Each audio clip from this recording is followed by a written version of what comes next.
Now, if there's one musical genre which seems to be very en vogue at the moment, it's swing music, and one singer who's taking full advantage of that is Paul Stone. He's appearing in Manchester tonight off the back of a successful album which is called Reprise of Swing. Let's just start with the music, because it's interesting, isn't it, just how popular it's become in the last, probably 3 years. Was Incredible. it somebody like Robbie Williams, Michael Bublé, is that who you're putting it down to? I think absolutely. It's just on trend at the moment.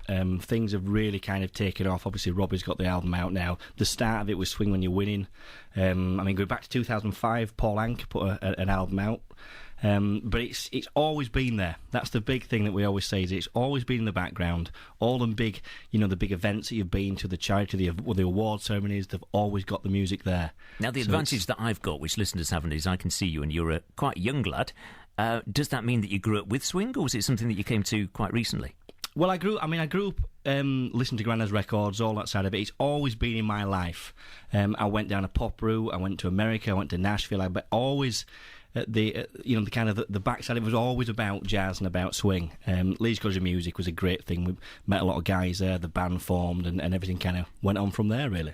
And in terms of getting your career off the ground, was there any one particular thing which you would say has helped you? Ooh.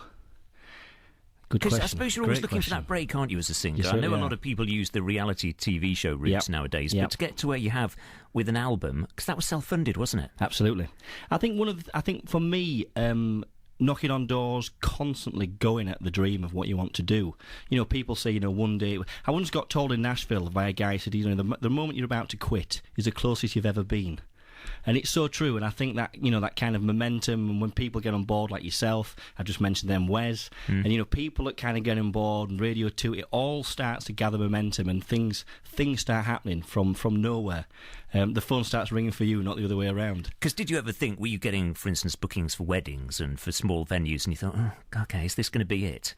Well, do you know what? There's a really great career out there doing that thing. I've done lots of it, and it's a great way to earn a living. And I think people always forget about, people can be out there and earning a living from doing that thing, but to get to the next level, you've really got to, keep pushing, and which I'm still doing, and still getting there and enjoying it at the same time. Did you watch The Voice at the weekend with Bob Blakely? No, but I've heard about it. Cry Me a River. Yeah, let me just play you a bit, actually, because I've got a bit here, so I can play you a bit of this. Is that it? No, that's something completely different. Let's try this one, shall we? There we go. There we go.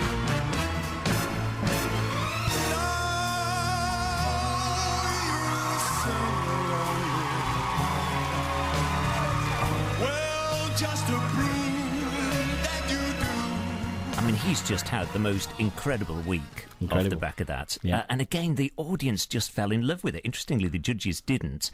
Are they missing out there? Because do you think there is still this big gap in the market? Well, do you know, when I said I didn't see it, I glanced at it earlier on YouTube, actually. Okay. And saw the guy, obviously the format of the voice is fantastic, how they don't see the artist, but he's up there kind of doing his thing. He's got so much expression, and there's one thing that I always feel that people sometimes forget about, which this guy had, was he got that entertainment side of him. Yeah. He was out there, great voice, big stage presence, big guy to do it, everything, and it was, fantastic. The bit that I saw, and I think they are probably missing out, because it's right on trend, and, Is that something that you've got to do yourself? You've got to entertain as well as singing?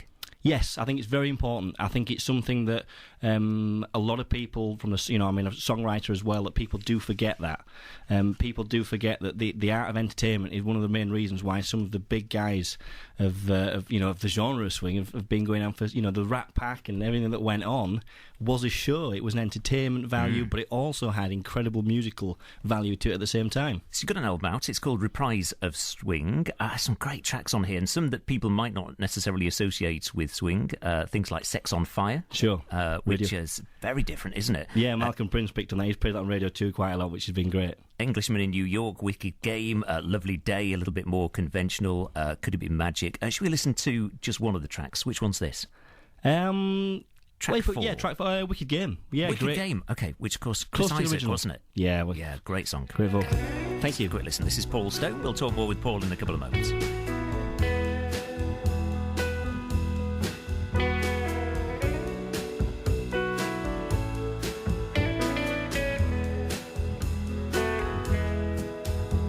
The world was on fire, no one can save me but you. It's strange what desire will make foolish people do. I never dreamed that I'd meet somebody like you. And I never dreamed that I'd lose somebody like you. No, I don't wanna fall in love. No, I don't wanna fall in love with you.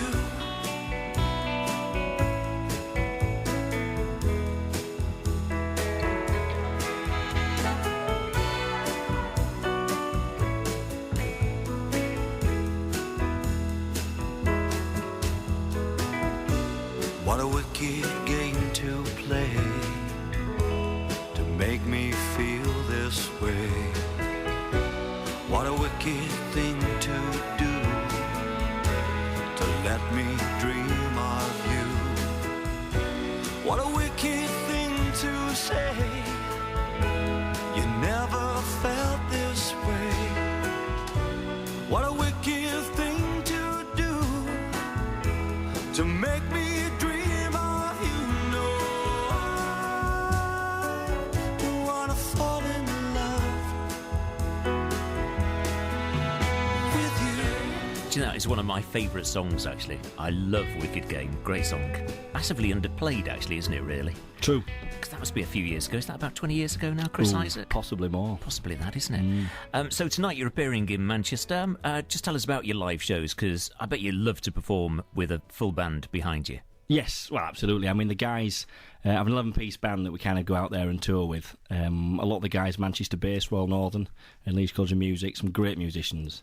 And just to get out there and front that big unit is quite something.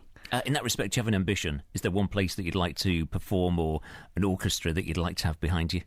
Do you know, I've never been asked that one. I think the answer is I've not thought about it. What I will say is that the guys that are behind me at the making of the album, the reason why it's there, and just to be in front of them is more than enough. They are fantastic musicians. That said, I was down with the BBC Philharmonic a few weeks ago, and listening to, you can almost feel the music reverberate through your body. To actually be the voice behind that, I can imagine is just such a thrill. That would be nice. Yeah, I'm going to say that would be quite something. Yeah, in one of these sort of like big Royal Albert Halls or something, I can imagine would be amazing. For the meantime, though, what's the short-term ambitions? What would you like to do with this album? Just get it out there, get it heard, let people enjoy it, and that's why we're doing it, and keep on the road, keep gigging and doing what we do. I just said to Paul, actually, this is so nice because he brought a CD in today. All the time that I've been here, I've not played a CD. I didn't know how to do it in this studio. I've just worked it out. It's nice actually to have, isn't it? A bit old school. Physical product. Yeah, something that you can actually get hold of. Who are your heroes, by the way? Who, if you're on the road now, do you like to listen to? Now then, it's a strange for me because it's quite away from what I perform. Love Sting, love Paul Simon. Right. Obviously from the greats. I mean, listening to the likes of Sinatra and all that is just bread and butter. That's just to listen to some of those tracks. So, does that help you? When you're on your way to a gig, if you've got the right music on? Yeah, of course it warms you up. I don't mean vocally, it just warms you up getting ready for what you're about to do. You see, I sing along to everything in the car, and it doesn't warm me up for anything. I still sound as diabolical as I did when I started, but I'm glad to hear it's working for you. So you can see Paul tonight. He's in Manchester, as I say. He's going to be on the 7th floor here at Media City. Any plans to do any other tours? We've got a lot of stuff coming up. The website, all the dates are going to be on there shortly. Okay. Which is important because it's something that I've been a little bit behind on. And we've been on the road too much. So you've got a really good website, so if you want to find out more about Paul, just search Paul Stone and you will find out all you need to know, including how to get hold of his album Reprise of Swing. Great to talk to you today. Thank you very much. Thank you. 4:21. BBC Radio Manchester.